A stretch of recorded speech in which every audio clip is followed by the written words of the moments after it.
Der er valg til ældrerådet i Aarhus Kommune fra den 8. til den 25. oktober. Jeg er kandidat til ældrerådet. Valget til ældrerådet er efter min opfattelse et lige så vigtigt valg som kommunalvalget.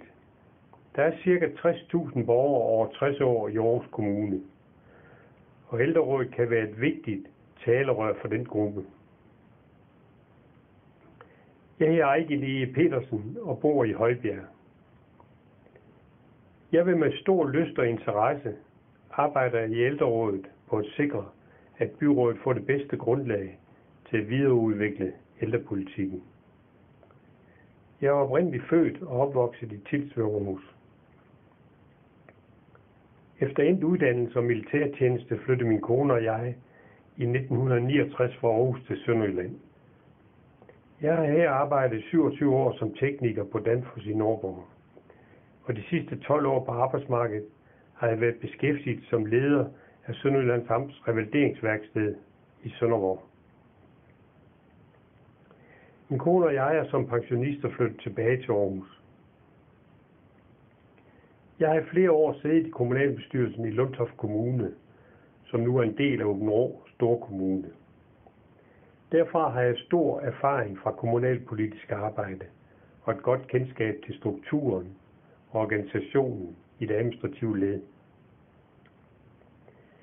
Det jeg vil fokusere på i ældrerådet vil primært være de økonomiske ressourcers fordeling til ældregruppen.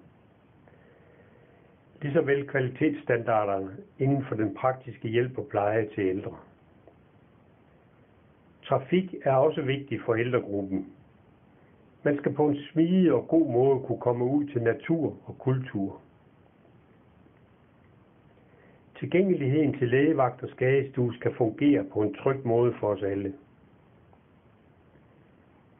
Vejen mod det elektroniske samfund er også vigtigt i ældrepolitikken.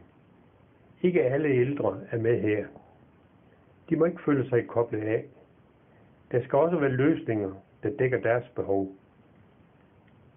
I det hele taget er ældregruppen en mangfoldig størrelse, som derfor skal tænkes ind på en bred vifte af byrådets politikker. Af natur arbejder jeg vedholdende og resultatorienteret. Og med mine aarhusianske rødder og sønderjyske erfaring vil jeg gerne være med til at sætte nye fodspor i ældrepolitikken i Aarhus Kommune. Det er det, jeg vil stå for, og som du kan sætte kryds ved til valget. Tak for opmærksomheden og rigtig godt valg.